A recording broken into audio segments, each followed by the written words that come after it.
Today we want to look at some review stuff that happens almost every year on the IB test. Sectors and arc lengths. They want you to be able to have a handle on them. Not hard, it's just they always show up. And then we'll look at where the secant, cosecant, cotangent, and so on come from so that you can do some interesting little proofs. So let's start with this first. Yesterday we talked about why is it that I don't want to say 180 degrees. What do I want to say instead? Half of a circle. Pi. That's how many radii there are. You take this radius here and you stretch it out, you'll get about 1, 2, and 3, and then there'll be a little bit left over, 0.14159. That's where pi comes from. That's how many radii stick on the edge of the circle. So whenever you see an answer, you have two choices. You can either multiply by pi over 180, or 180 over pi. This is what we call the conversion factor. Don't memorize it though. Let's say I have 20 degrees. Which makes more sense to get rid of degrees? Pi over 180 or 180 over pi? Pi over 180, because you can see those degrees canceling out. So don't memorize it. Just think half a circle pi, 180, whatever works. Okay, let's say I have pi over 3. How many degrees is that? Well, I have a choice. Should I multiply by 180 over pi or pi over 180? Yeah, 180 over pi, so the pi's will cancel out, and you'll get 180 over 3, which is 60 degrees. So don't memorize, have it make sense. So we're going to use this idea, and that is that, let's say we want to know, here's your angle theta. I want to know how far this is. Hold your arms out as far as you can, and make an angle of about 40 degrees. Okay? The distance your fingertip traveled is called the arc length. If you're laying in the snow making snow angels, the area would be called a what? Starts with an S and ends with an ector. Sector, yep. So your sector is an area, your arc length is a length, and teachers always giving you the formulas, but I'm not going to do that. I'm going to do something a little bit different. Here's the arc length S. One more time, fingertip moving. That's the arc length, that distance. So S over, what's the distance around an entire circle? 2 pi times whatever the radius is, right? And for an angle theta on a unit circle, how many radians are there in a whole circle? 2 pi. Yeah, 2 pi. So here's the ratio. I'm either going theta to a whole circle, 2 pi, or I'm going arc length S to 2 pi r. If this ratio equals this ratio, we call that a proportion. And now this ratio equals that ratio. What cancels out beautifully? Here. 2's. What else? Pi's. So if we cross multiply, you're going to get S equals r theta. And that is the formula for arc length. Must be radians. If you do it in degrees, you'll think you're doing the right stuff, but it'll be wrong. Okay, so must be in radians. That's one. The other one for the area of a sector, just as easy. This area here, we'll call it the area of the sector. Compared to the area of a circle, what's the area of a whole circle? No, pi r round. No, that's a really old bad joke. That's pi r squared, yeah. Okay, thank you. So this area to the area of the whole circle is a ratio, just as theta is how many radians? 2 pi. So these ratios are equal, and so now you can just set those equal to each other. And what cancels out this time? Just the pi's. And then my area of the sector is going to be theta over 2 times r squared. And that's the area of a sector. 1/2 r squared must be in radians. And why is that? Because degrees are what? Made up. They're arbitrary. They're made up. The Greeks came up with it. They don't mean anything for area. But for radians, when you're looking at radius on a circle, they're proportions that do work for area and length. Let's try one. Are you good with that? Does it help to see the proofs even though they're quick? Yeah. All right, so let's find the arc length, S, and the area of the sector, 1/2 r squared theta. Here's the example. R is 7 centimeters. So you go 7 centimeters times, let's see, 40. And I get 280 centimeters. You think that sounds right?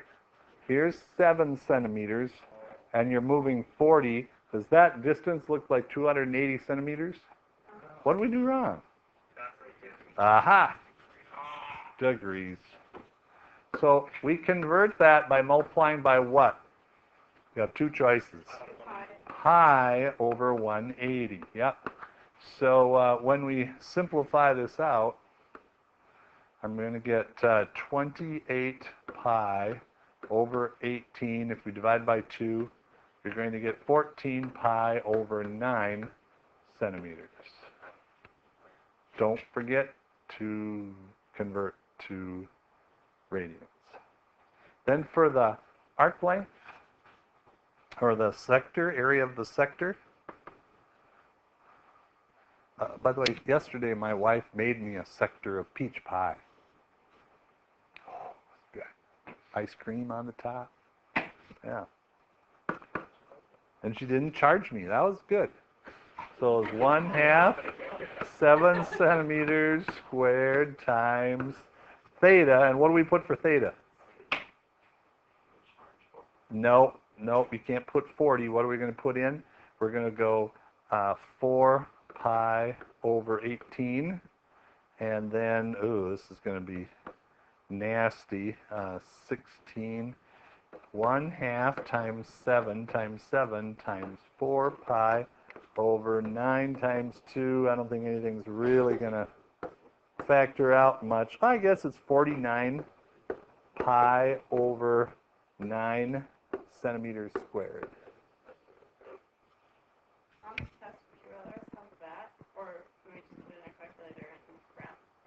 Here's what I would prefer. I would prefer that you put in your calculator 49 times 4 divided by 2 divided by 18, and then hit math frac. And you know where that is in your calculator, math frac? Yeah. And that way it'll give you that fraction simplified. If you're like I am, you don't like simplifying fractions. Yeah. Not so much. Are you sure it's 14 pi over 9? No. No, I probably could have made a little arithmetic error. 40 over 180 and give it a 0 forward. In the past, you've been told what all of these functions are, but no one's ever shown you where they come from or what they mean. Well, today you're going to get to see that. We're going to take a unit circle of radius 1, and we're just going to make a little triangle here inside. And so I'm going to draw my vertical, another horizontal here. Got a little right triangle inside. We're going to call this theta. And for a unit circle, we call it a unit circle because the radius is 1. And what did we call this length here yesterday? We had a name for it. Well, instead of y, what did we call it? Sine of theta. Yep. With radius 1. And what instead of x, what do we call this? Cosine of theta. So could you write that down?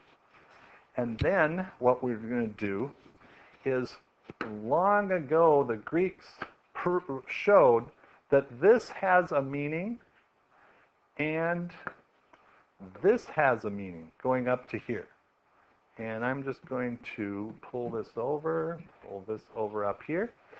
This has a name from this perpendicular down to the x-axis. It's called the tangent of theta. It skims this, it's perpendicular to the circle and skims down to the x-axis. Any wild guesses of what it is up to here from the middle up?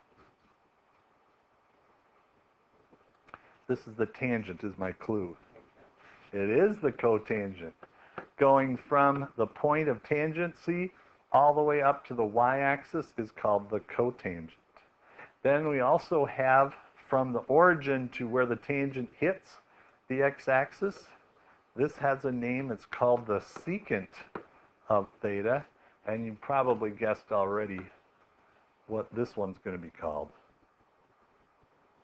Cosecant of theta. Geometrically, those are all of the trig functions that we work with in trigonometry, period. Okay? Yeah, and that's the interesting part. Let's take each of those. I'm going to take this first one here, and this was length 1. This was the cosecant, and this was the cotangent. That's interesting. And then let's move over to here. Let's call this, well, I want to keep the same color here. This brown one here. This brown one has an angle theta. It's a right angle. This is 1. This is going to be the sine of theta, and this is the cosine of theta. I have one more. This blue one over here, this great big blue one, right angle. That one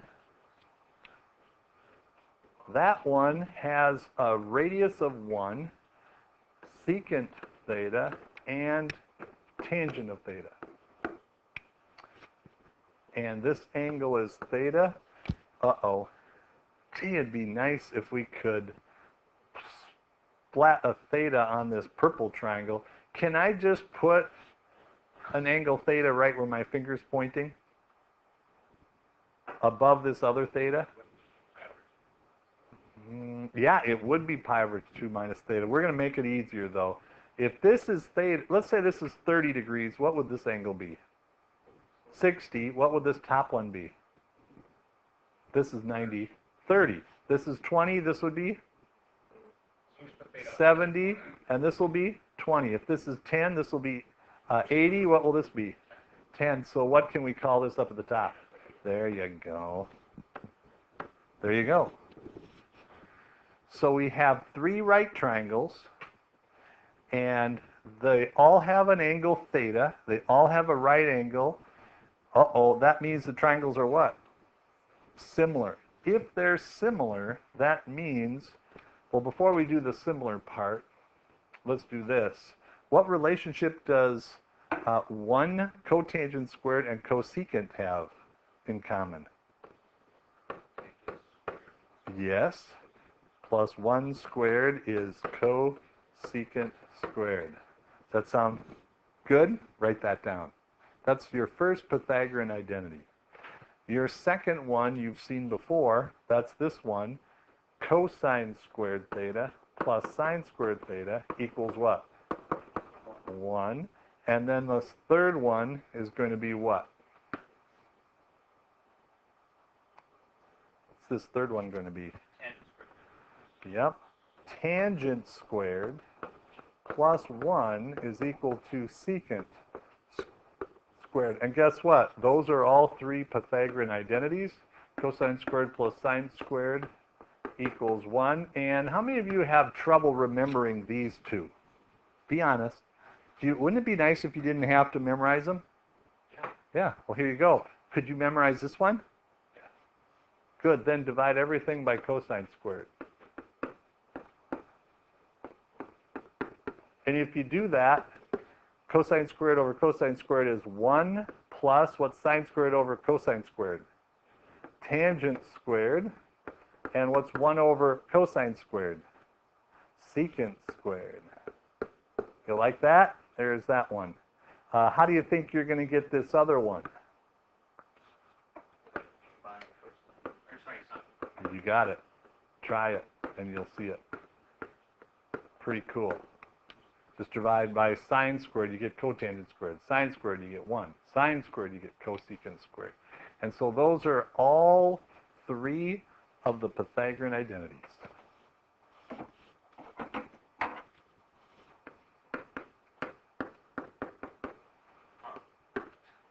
Well, we're not done. Now, if they're similar, that means that we can draw some interesting conclusions. For example, I can label these opposite the angle, adjacent the angle, and hypotenuse of the angle theta. I can do that here too. Hypotenuse, opposite the angle theta, adjacent to the angle theta. So if I say cotangent theta over 1 as a ratio, adjacent over hypotenuse, what is it over here? So what's adjacent to theta that's not the hypotenuse? Good. Cosine theta over opposite sine theta.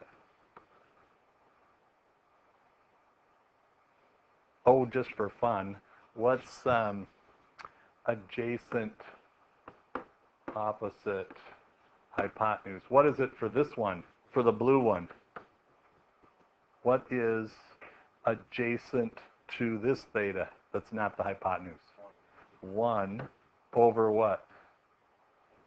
Tangent. Come on, that's cool. Isn't it? Yeah. There you go. Let's do another one. Let's do right next door, let's do cosecant theta over 1. So cosecant is the hypotenuse of this angle, and 1 is the opposite. So we're looking for hypotenuse over opposite. For this brown triangle, what's hypotenuse over opposite? 1 over sine theta. Good. And then nothing much happens here. Hypotenuse is 1, hypotenuse is secant over tangent, not super helpful. And then on this one, we need to do these two, tangent theta and secant theta. Would you do those two real quick? Because of time, we'll just say tangent is the opposite over the adjacent. So on the brown, opposite over adjacent is sine theta over cosine theta. It's also 1 over cotangent theta when you do opposite over adjacent. And then secant is going to be hypotenuse over adjacent. So hypotenuse 1 over adjacent is 1 over the cosine. These are the 6 basic trig functions that we'll use 1,000 times in the next year. Questions on that? This is in homework. These are some examples. 1 minus sine squared could be written as cosine squared, but we're going to simplify this. IB asks you to do this a lot. Factor it into 1 minus sine, 1 plus sine, and what does this simplify to? 1 plus sine alpha. So that's pretty cool. You could factor this one, and that would work out as well. This is sine squared over cosine squared. You could say it's sine over cosine, quantity squared, which is the same as what squared? Tangent squared. So this is what we do. We replace things a lot. I like it. Arc length and sector, we could do those. But I'd like you to go to the homework for tomorrow. And I'm going to check these tomorrow. I want to make sure you're doing your homework each night. Make sure that you have these done. And some of these will go pretty quick. Some might take a little bit longer. This one's telling you to factor. I don't think you'll have trouble with that. You're going to show that these are true. So all you have to do is foil this one, show that it's true. And then just don't forget to practice these sectors and arc lengths. And that's it for review day 2 for Trig.